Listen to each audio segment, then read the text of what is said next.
Assalamualaikum warahmatullahi wabarakatuh. Salam guru hebat. Saya Barli Halim dari SMK Negeri 3 Jakarta. Yang pada video kali ini saya akan mendemonstrasikan tentang pengelolaan arsip, baik menggunakan arsip secara digital maupun secara manual. Berikut ini adalah langkah-langkah kerja yang akan saya persiapkan sebagai seorang sekretaris di PT Halim Teknologi. Kita lihat berikut ini.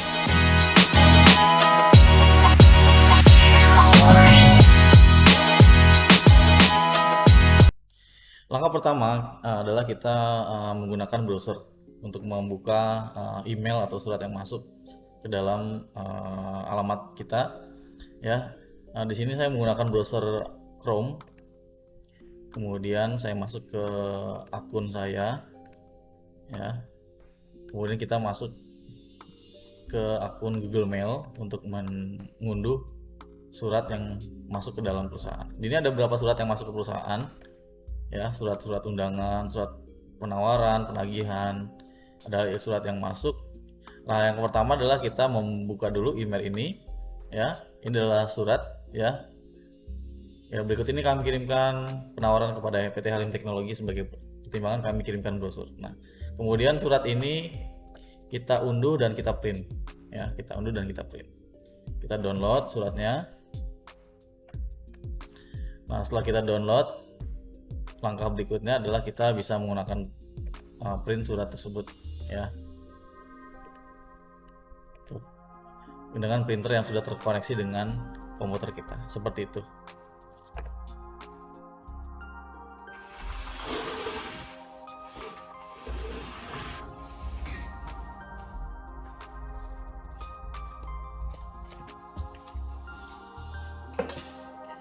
Ya, kali ini saya sebagai seorang sekretaris akan meneruskan surat yang ada di email untuk saya proses, ya. Pada dasarnya pekerjaan sekretaris, khususnya bagian arsip atau surat, adalah menerima surat. Nah, menerima surat ini bisa dilakukan dalam bentuk elektronik maupun dalam bentuk fisik. Jika surat itu dalam bentuk fisik, biasanya dikirim melalui paket atau melalui pos, ya. Nah, sekarang ada surat masuk, saya print melalui email, diantaranya sebagai berikut. Yang pertama, kita adalah melakukan penyortiran terlebih dahulu surat-surat yang masuk ke dalam perusahaan kita. Apakah perusahaan ini benar ditujukan pada perusahaan kita? Kita cek dulu pada alamat suratnya. Ya, sudah masuk, sudah benar. Maka langkah pertama adalah kita melakukan penyortiran surat sesuai dengan kronologi surat itu masuk, ya. Ini saya sortir tanggal 5 di atas, tanggal 3, ya. Tanggal 1, kemudian yang terakhir tanggal 12. Ini surat-surat masuknya, ya. Nah, setelah surat ini kita sortir, langkah yang berikutnya adalah kita mencatatnya dalam buku agenda masuk, ya, seperti ini. Kita coba catat dalam buku agenda masuk, ya. Karena ini nomor urut pertama, kita tulis 01. Kemudian tanggal terimanya adalah tanggal hari ini, yaitu tanggal 20 September.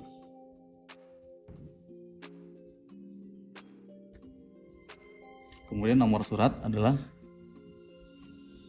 seperti ini, kita tulis 18 PN PJ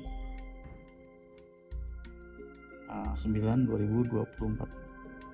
Tanggalnya, suratnya adalah tanggal 1 bulan 9 tahun 2024, ya. Kemudian pengirimannya adalah CV Pertama J.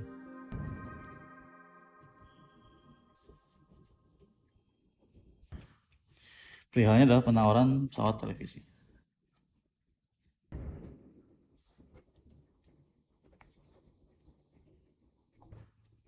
Ya.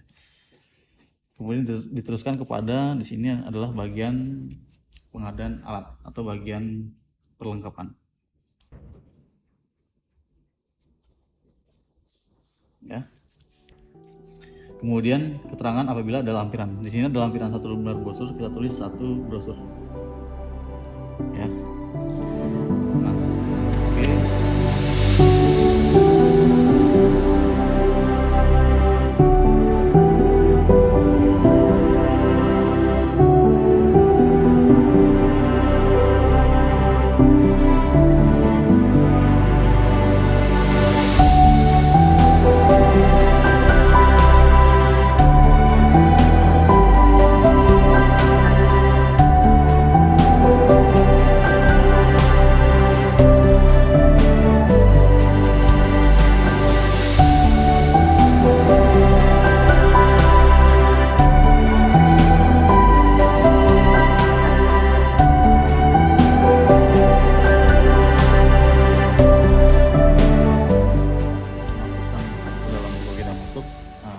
selanjutnya adalah kita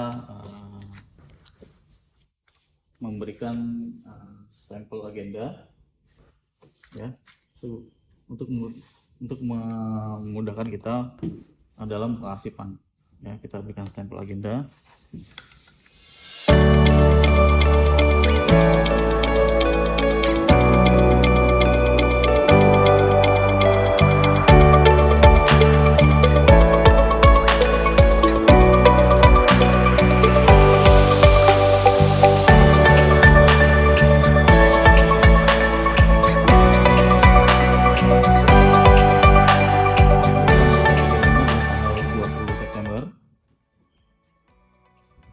Kemudian nomor agendanya kita lihat di buku agenda masuk, yaitu 01, dan tanggal diteruskannya pada tanggal hari ini, ya, dan seterusnya, ya, tanggal terimanya tanggal 21 September. Kemudian nomor agenda nomor 2, tanggal diteruskannya pada hari ini.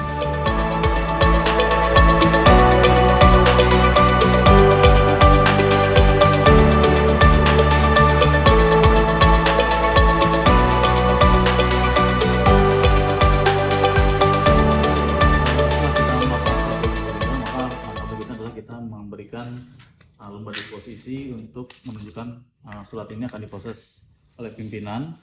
Pimpinan akan membacanya dan memberikan instruksi pada lomba disposisi ini apakah surat ini ditindaklanjutinya sesuai dengan apa yang akan dikehendaki oleh pimpinan. Ya, di sini kita akan tulis tanggal surat, asal surat, isi ringkasan, dan instruksi dari pimpinan, biar pimpinan yang akan meneruskan surat tersebut. Ya. Nah, apabila pimpinan sudah memberikan lomba disposisi, ya, maka terbitlah surat keluar. Nah, langkah berikutnya untuk menggunakan surat ini adalah kita masukkan dalam klasifikasi arsip atau indeks. Di sini saya sudah memiliki klasifikasi arsip. Ya, jadi kita menggunakan klasifikasi ini dalam subjek. Ya, seperti ini. Dan juga kita cara untuk mengindeks, ya, kita indeks. Biasanya indeks ini adalah untuk mempercepat pencarian arsip berdasarkan pada subjek, ya. Contoh misalnya di sini PT yang pertama itu adalah cara mudah menggunakan daftar indeks adalah memberikan kode, sehingga kode ini digunakan untuk memudahkan pencarian surat. Contoh misalnya di sini adalah CV Permata Jaya, ya, nomor 1 katakanlah CV Permata Jaya. Maka untuk melakukan indexing adalah dengan sistem subjek, ya, kita bisa melakukan indexing di sini Permata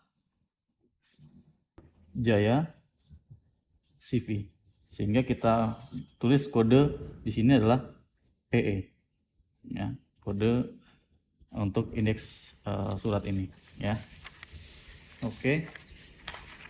Nah, kita menggunakan sistem subjek, maka kita siapkan guide untuk menyimpan arsipnya, ya. Di sini saya sudah membuat guide-nya, tinggal kita masukkan saja guide-nya. Namun sebelum kita masukkan ke dalam guide, kita harus punya kartu indeks dulu. Jadi ini adalah kartu indeks yang bisa kita tulis nama-nama yang ada di sini, judul surat, nomor surat, tanggal surat, dan kode surat.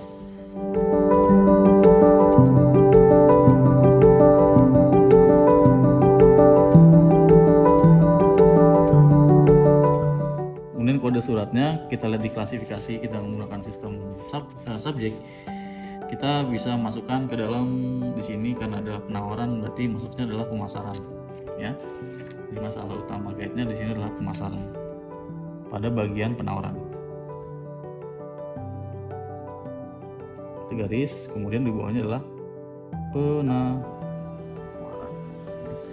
Kemudian untuk indexing di sini kita bisa tulis yang tadi, ya, adalah kodenya PE. Seperti itu. Seperti inilah kartu indexing.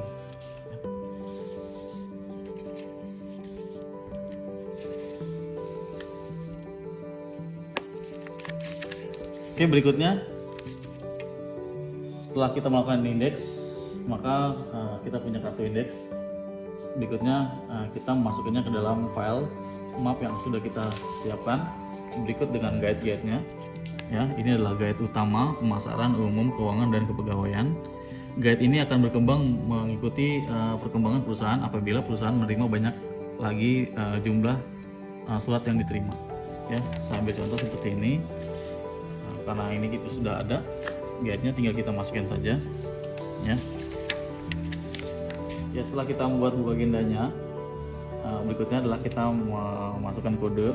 Ya, kodenya adalah berdasarkan pada klasifikasi subjek yang telah kita buat seperti ini.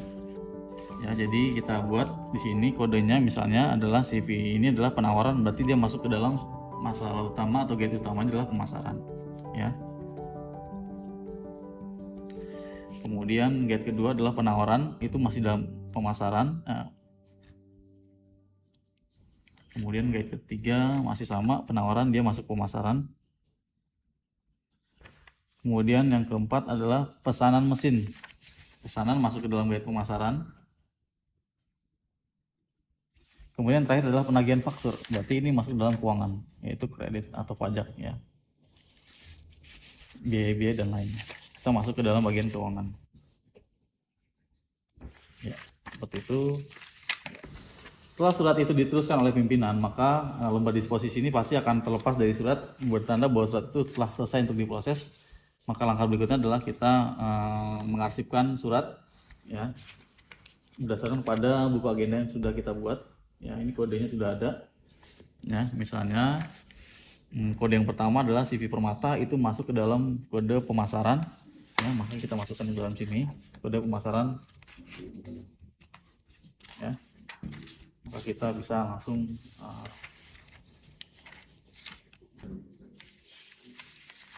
masukkan ke dalam kode pemasaran.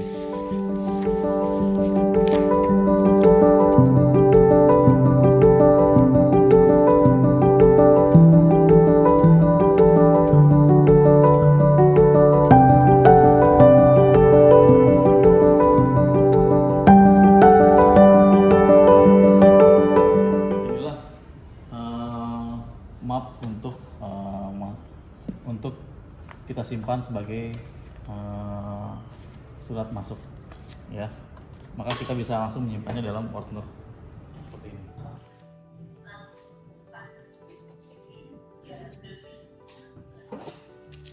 Sekarang kita mencoba untuk melakukan pengarsipan surat keluar. Pada dasarnya surat keluar yang sudah kita print itu sudah mendapatkan persetujuan dari pimpinan untuk isi dan juga apa yang tertuang dalam surat keluar tersebut.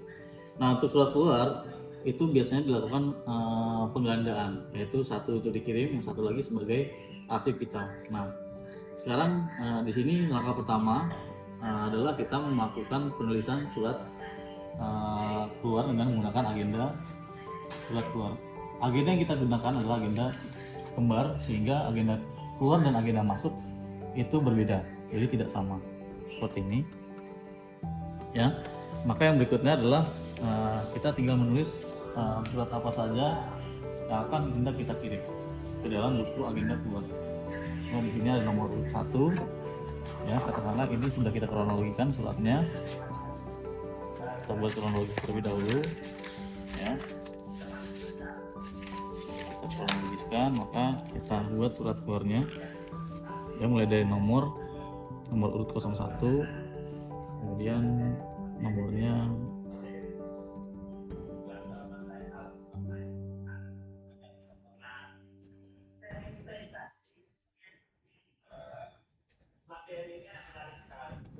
tanggalnya sekarang tanggal ini katakanlah tanggal 6 September. Kepadanya adalah kepada di sini PT Bina Citra.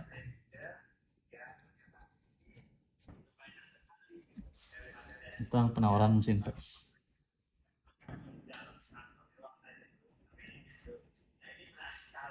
Ya, diteruskannya adalah di sini kita bisa meneruskannya kepada bagian mana. Ini suratnya dari bagian marketing. Ya, kemudian kodenya kita bisa isi dengan melakukan indeks atau klasifikasi arsip. ya. Katakanlah ini adalah pemasaran. Kemudian keterangannya ada brosur. Kita kalau jika ada brosur kita tulis di sini satu brosur, ya, dan seterusnya.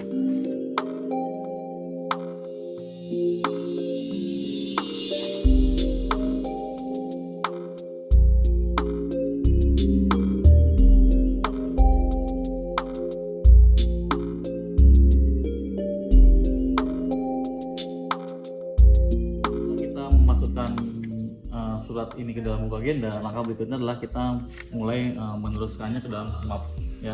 Mapnya sudah kita persiapkan. Di sini adalah map surat keluar, ya. Nah, kita membuat guide-nya sudah kita buat berdasarkan pada sistem subjek, ya, pemasaran, umum, keuangan, dan kepegawaian. Nah, sekarang kita tinggal masukkan surat ini ke dalam map surat yang sudah kita persiapkan, ya.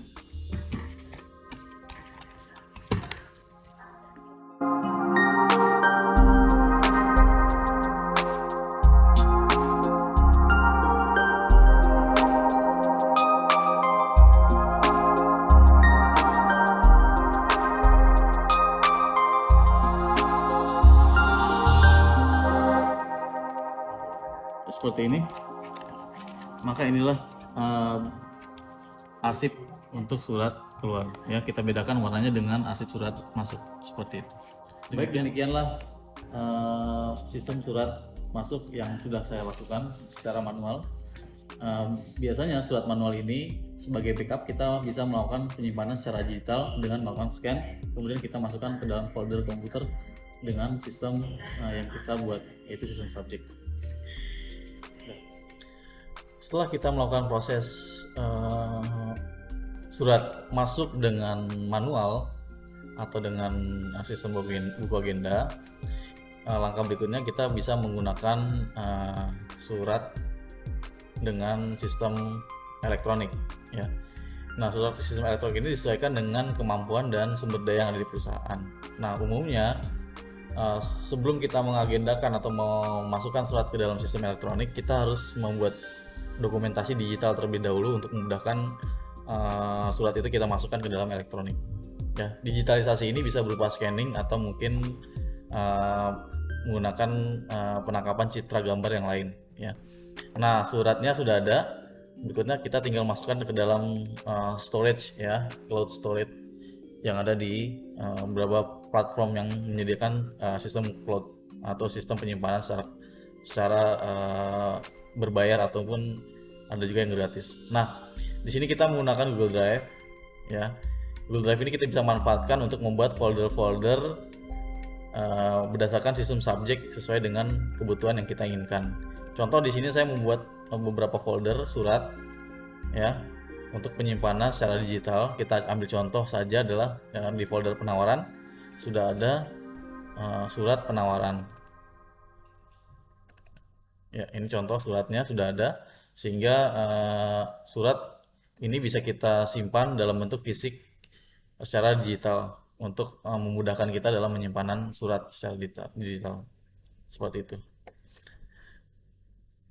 Sekian dari saya, terima kasih. Assalamualaikum warahmatullahi wabarakatuh.